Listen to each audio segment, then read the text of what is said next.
नमस्ते और स्वागत है। आज हम एक जापानीज फिलॉसफी को सीखने वाले हैं जिसका नाम है वाबी साबी।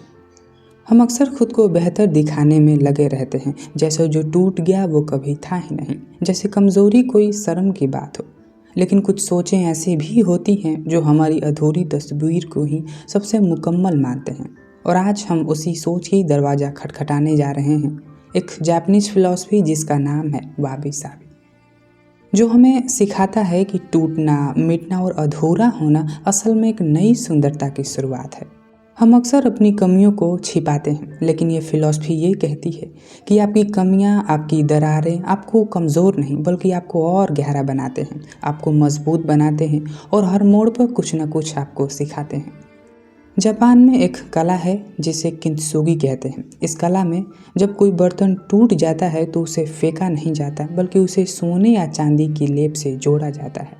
जो दरारें होती हैं उन्हें इस तरह उभारा जाता है कि वो उस बर्तन की खूबसूरती का हिस्सा बन जाती हैं। किंत्सुगी का मतलब ही होता है टूटी चीज़ों को सम्मान के साथ जोड़ना। ये हमें सिखाता है कि हमारी दरारें, हमारी कमज़ोरियाँ छुपाने की चीज़ नहीं हैं, बल्कि वो हमारी कहानी का हिस्सा हैं। जो चीज़ें अधूरी हैं, जिनमें खामियां हैं, जो वक्त के साथ बदलती हैं, वही सबसे ज़्यादा सुंदर होती हैं। ये कोई विचार नहीं बल्कि जीवन को देखने का एक तरीका है।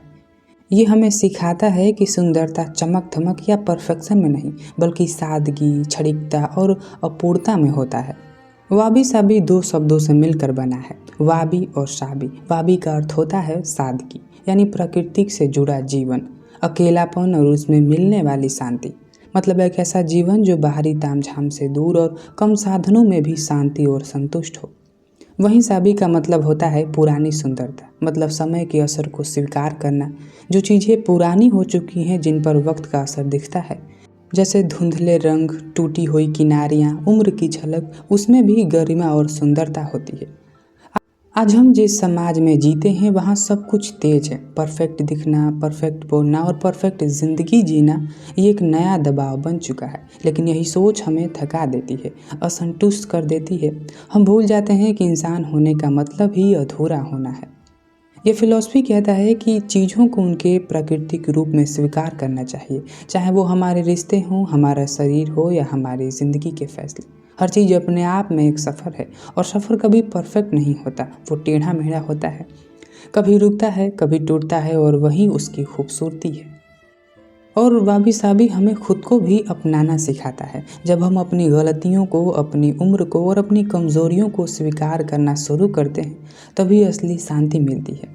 इसका ये मतलब नहीं है कि हम खुद को सुधारने की कोशिश ना करें, बल्कि ये है कि हम खुद से नफ़रत करते हुए ना बदलें बल्कि प्रेम के साथ बदलें। जब कोई टूटा रिश्ता थोड़ा थोड़ा ठीक होता है तो वही वाबी साबी होता है। आखिर में वाबी साबी हमें ये याद दिलाता है कि हम भी एक प्रक्रिया में हैं, हम भी बदल रहे हैं, टूट रहे हैं और जुड़ रहे हैं। और इस सफ़र में हम जितना खुद को स्वीकार करते हैं उतना ज़्यादा हम सुकून में जीते हैं। वाबी साबी कोई एक दिन में बना विचार नहीं था। ये धीरे धीरे जापान की मिट्टी में पनपा, जैसे कोई पौधा धीरे धीरे जड़ें जमाता है। इसकी जड़ें जैन बौद्ध धर्म से जुड़ी हैं, जो हमें सिखाता है कि जीवन अधूरा है, अस्थायी है और वही उसकी गहराई है। शुरुआत में वाबी का मतलब था अकेलापन, साधारण जीवन, और साबी का मतलब उम्र की थकान, पुरानी चीज़ों का फीका पड़ जाना। लेकिन समय के साथ इन शब्दों ने अपना अर्थ बदला और वाबी बन गया सादगी में शांति और साबी बन गया पुरानेपन में गरिमा। इस सोच को सबसे खूबसूरती से जिंदा किया सेन नो रिक्यू नाम के एक जैन साधक ने। उन्होंने चाय पीने की भव्य रस्म को तोड़कर सादगी से भरा, मौन और ध्यानमय अनुभव बना दिया। उन्होंने सिखाया कि टूटा हुआ प्याला भी सुंदर हो सकता है अगर आप उसे देखने का तरीका बदल दें। वाबी साबी कोई किताब में पढ़ने वाली थ्योरी नहीं थी, यह एक एहसास था जो पुराने बर्तनों, फीकी दीवारों और चुपचाए घरों में बरसता चला गया और धीरे धीरे ये जापान जीवन का हिस्सा बन गया। आज जब दुनिया तेज और परफेक्शन की भागदौड़ में है, तब वाबी साबी हमें धीमे चलने की याद दिलाता है। ये कहता है जो अधूरा है वही असली है, जो टूटा है उसमें भी सुंदरता है। अब एक सवाल जो बहुत ज़रूरी है, ज़िंदगी में सबसे मुश्किल काम क्या होता है? खुद को वैसा का वैसा मान लेना जैसे हम हैं, बिना इस डर से कि कोई क्या सोचेगा। हमारे आसपास की दुनिया हर वक्त हमें याद दिलाती है कि हम पूरे नहीं हैं, कि चेहरे पर दाग है, अतीत में गलतियां हैं, रिश्तों में दरार है और मन में डर है। और धीरे धीरे हम अपनी ही शक्ल से आंखें चुराने लगते हैं, जैसे अधूरा होना कोई कमज़ोरी हो, जैसे टूटना, थकना या थम जाना शर्म की बात हो। लेकिन जापान की धरती से निकली यह सोच जो चुपचाप कहती है, जो टूटा है उसमें भी गरिमा है, जो फीका है उसमें भी चमक हो सकती है। जिसे हम अपनी कमी मानते हैं, कभी कभी वही सबसे बड़ी ताकत बन जाती है। हर झुर्री किसी की हंसी की याद है, हर दरार किसी जंग से जिंदा लौटने का निशान, हर टूटापन एक कहानी है जो बताती है कि हमने हार नहीं मानी। सोचिए, अगर आपके भीतर कुछ भी अधूरा ना होता तो क्या आप कभी आपने कुछ महसूस किया होता। जो चीज़ें एकदम परफेक्ट होती हैं उनमें पकड़ने का कुछ नहीं होता, उनमें ठहराव नहीं, अपनापन नहीं। सच तो ये है कि अधूरापन ही हमें जोड़ता है, हम सबको। कभी आपने देखा है पुराने कपड़े ज़्यादा आराम क्यों देते हैं, या वो खामोश दोस्त जो कुछ नहीं कहता फिर भी समझ जाता है। क्योंकि असली सुंदरता सादगी में है और सच्चा जुड़ाव अधूरेपन में। हमें सिखाया गया है कि हमें बेहतर बनना है, लेकिन कभी कभी बेहतर बनने की कोशिश में हम अपना होना ही भूल जाते हैं। तो क्या ज़रूरी नहीं है कि हम थोड़ा रुकें, अपने अंदर की आवाज़ से मिलें और कहें, मैं जैसा हूँ वैसा भी ठीक हूँ। जो टूटा है उसे फेंकने की नहीं, समझने की ज़रूरत है। जो अधूरा है उसे छिपाने की नहीं, संजोने की ज़रूरत है। और जो आप हैं वो किसी और जैसा बनाने की नहीं, अपनाने की ज़रूरत है। और वाबी सभी हमें सिखाता है, आपकी कमियां आपको कमज़ोर नहीं, आपको गहरा बनाती हैं। तो अब आखिर में, ज़िंदगी हमसे हमेशा परिपूर्ण बनने की मांग करती है। हर दिन बेहतर दिखो, ज़्यादा कमाओ, तेज सोचो और सफल बनो।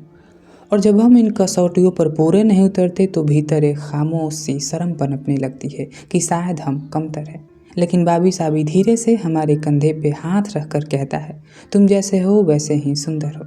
इस दर्शन में ना कोई दिखावा है, ना कोई दिखाने की कोशिश। ये हमें याद दिलाता है कि जो चीज़ें टूटी हैं वो भी प्यार के काबिल हैं, जो अधूरी हैं वही असल है, और जो गुजर गया है उसमें भी शांति हो सकती है। वाबी साबी सिर्फ एक सौंदर्य दृष्टि नहीं, यह एक जीने का नज़रिया है। ऐसा नज़रिया जो कहता है, तुम्हारी दरारें तुम्हारा शर्म नहीं, तुम्हारी गरिमा है। हम सब अपनी अपनी ज़िंदगी के बर्तन हैं, कहीं से चिटके हुए, कहीं से झुक गए, पर उन्हीं जगहों से रोशनी भी अंदर आती है। अगर हम अपनी अधूरी कहानी को थाम सकें, उसे छिपाने के बजाय उसकी गर्मी को महसूस करें, तो शायद पहली बार हम सच में खुद से जुड़ पाएंगे। वाबी साबी हमें सिखाता है कि जीवन कोई परफेक्ट पेंटिंग नहीं, बल्कि एक ऐसा कैनवस है जिस पर हर धब्बा, हर धुंधलापन, हर आसमान रेखा अपनी जगह पर एकदम सही है। तो अगली बार जब ज़िंदगी आपसे कहे कि तुम पूरे नहीं हो, तो आप मुस्कुरा कर कह सके, हाँ, और यही मेरी सबसे खूबसूरत बात है। तो आज के लिए बस इतना ही। अपनी कमियों को आप छिपाएं नहीं, क्योंकि वो भी हमारी कहानी का हिस्सा हैं। वो हमें आगे बढ़ाते हैं और हमारा अधूरापन ही सबसे हमें जोड़ता है। तो अपना ख्याल रखिए। धन्यवाद। मेरा नाम है आकाश कुमार।